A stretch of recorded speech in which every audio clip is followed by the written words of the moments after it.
قوي. دي مسألة بسيطة خالص، اسمها خاصية التتبع وموجودة في العالم كله. قلت لي يا خديجة لسه راجعة من المدرسة. اخبارها ايه دلوقتي؟ سلمي. عمو ياسين وحشتني موت. لو كنت وحشتك يا ندلة كنت كلمتيني. طيب قول لاخوك يجيب لي كريدت، مقرض جامد في الفلوس. يا الله يا مسرفة، ما ضيع كل فلوسها على التليفونات. خليكي قاعدة مع عمك بقى لغاية ما اغير هدومي.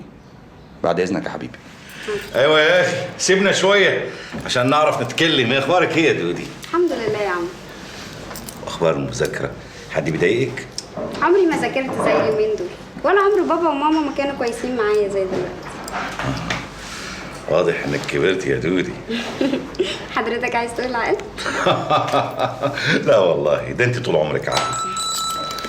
بابا تليفونك. ردي عليه. الو. ايوه طيب ثانيه واحده ثانيه. ايوه وائل، لقيتوه في مصر الجديدة. طيب اوكي يا حبيبي شكرا. يلا بينا. فين؟ ما هو يا اما في شقة مفروشة وساعتها صعب نوصل له، يا اما في اوتيل. بس الاوتيلات كتير. رجالتنا هتعرف تجيبه بتوع شرطة السياحة، وبعدين هتلاقيه فين يعني؟ اوتيل 5 نجوم، ما انت عارف عابد اقرع ونزهي. البرنس عابد الحمزاوي. يلا باي يا حبيبتي. باي يا دودي. باي يا عمو.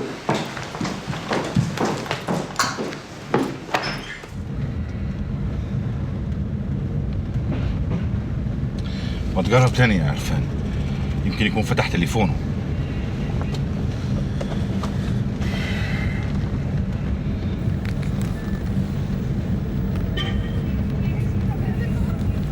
لسه قافل تليفونه.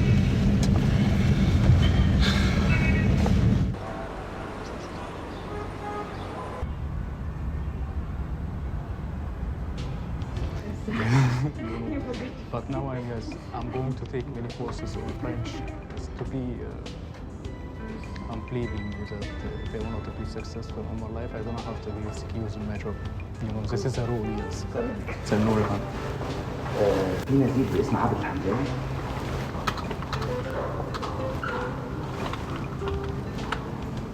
وده 245 يا فندم. طيب ممكن نتصل بيه.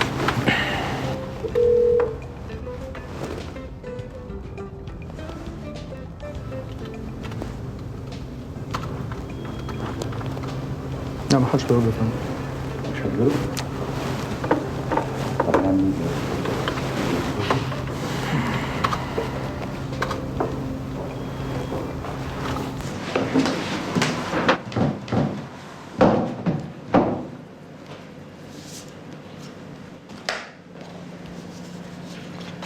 مين المزة دي؟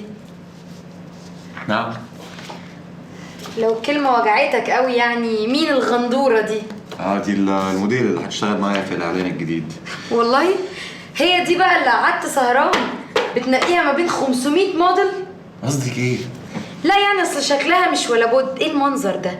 ايه ده؟ شكلها تشيب قوي رخيصة. تشيب؟ اه ده رايك انت يا ريم. وانت طبعا المخرج. انت ليكي راي تاني؟ لا ابدا، انت اللي قايلها تلبس بالمنظر الظريف ده. في ايه يا ريم؟ عايزه ايه بالظبط؟ مفيش حاجة، انا بس خايفة على شكلك يا حسام. من ايه؟ خايفة تعمل حاجة تشيب وما تعجبش الناس. انا عليا الاعلان ينجح وهينجح. مع البنت دي ولا ليها اخ ناظر ولا اخ ضابط امن دوله. هي واضح فعلا ان ما عندهاش عيلة من اصله. انا نازلة. رايحه فين؟ رايحة امضي عقد المسلسل، عندك اعتراض؟ انت مش قلتي انه وحش وممل؟ والله كل واحد يخليه في شغله بقى. سلام. انا رايي كده برضه.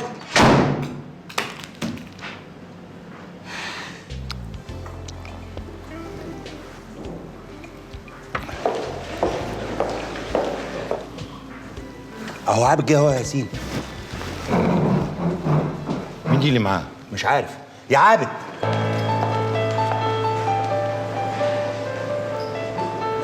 ياسين وعرفان اخواتي.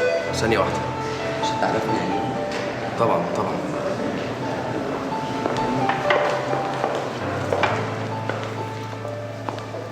ازيك يا عرفان؟ ازيك يا استاذ ياسين؟ انت فين يا ابني؟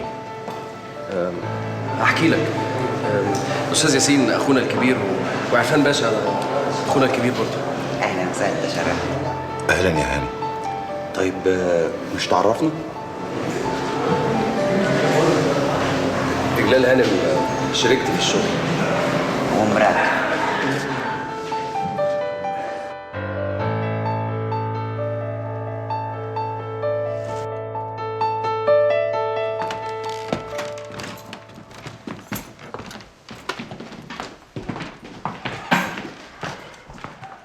ايه اللي انت نيلته ده؟ ايه؟ عملت ايه يعني اكتر من اللي الرجاله ممكن تعمله؟ ناقص تقول عاوز تتجوز 4 وانت مش لاقي تاكل. اهدى يا سين، اهدى بالراحه بالراحه. ده بدل ما يقول انا غلطان بيقاوح ويبرر عملته السودة. كنت عايز نعمل ايه يعني؟ ما هي اللي نشفت دماغها، قلت لها ترهن الشقه البنك ما رضيتش، هعمل ايه؟ هو ده الحل يا سعاد؟ ما كانش قدامي غيره. عرفتها منين الست دي؟ جت تعمل معايا شغل، حبتني اتجوزتها. حبتك؟ انت عارف العيل الصغير لما يتجوز واحده كبيره عشان فلوسها بيسموه ايه؟ ما تنطق ولا مكسوف؟ ياسين بعد اذنك، انا مش عيل صغير عشان تكلمني بالشكل ده. بس التصرف اللي اتصرفته واطي وحقير وبتاع واحد ما ترباش. لا بقى، لحد كده وكفايه يا ياسين. اهدوا يا جماعه اهدوا، ما ينفعش اللي بتعملوه ده. ما تقول له هو. قول له هو. وبعدين انا ما بقتش عيل صغير واعمل اللي انا عايزه، ومن الاخر بقى ما حدش يعمل عليا كبير. بس يا ياسين اهدى اهدى. تضربني بالقلم يا ياسين؟ واديك بالجزمه كمان. اوعى تكون فاكر انك كبرت يا تافه يا غبي. انت المره اللي فاتت لما ضريتني انا شخصيا ما رفعتش ايدي عليك، بس المره دي مش حقي، ده حق مراتك وابنك اللي نسيتهم وانت بتعمل شهر العسل مع العجوزه. ابنك اللي الناس بتدفع اللي قدامها واللي وراها عشان ضفر عيل زيه. ازاي يهون عليك؟ ازاي؟ خلاص يا ياسين، خلاص. يلا يا عبد، خش اغسل وشك. يلا يلا يلا يلا. ايه يا عم؟ وانا اللي بيقولوا عليا عصبي؟ امال انت تطلع ايه؟ خلاص خليه فوق. تافه ده.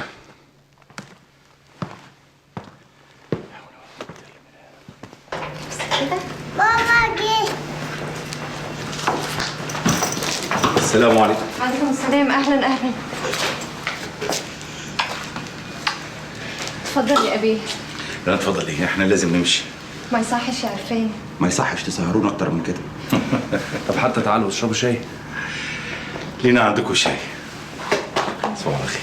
وانت من يا ياسين. صباح على خير يا قمر. مع السلامه.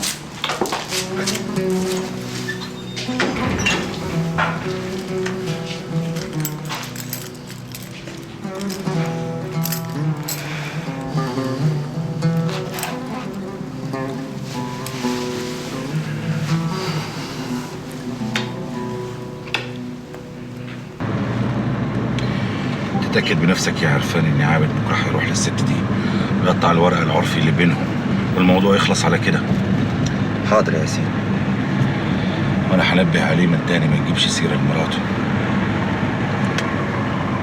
بس سيبك انت وقول لي بقى ايه القلم الجامد ده؟ ده من حرقة قلبي على مراته وابنه.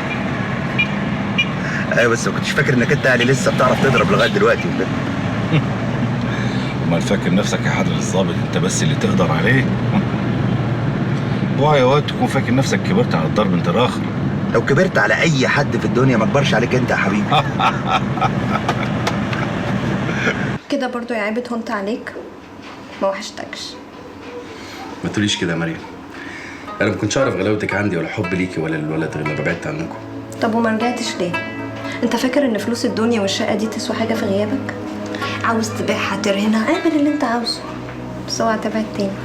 مش هبعد تاني ان شاء الله، مش هبعد حبيبي. انا بجد محرج مكسوف من نفسي جدا. انا حاسس ان انا ما استاهلكيش ولا استاهل الود. ايه اللي انت بتقوله ده؟ هو احنا نسوى حاجه من غيرك؟ ولا انا اسوى حاجه من غيركم.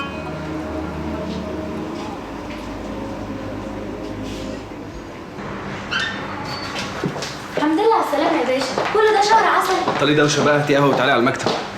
حاضر. ماله ده؟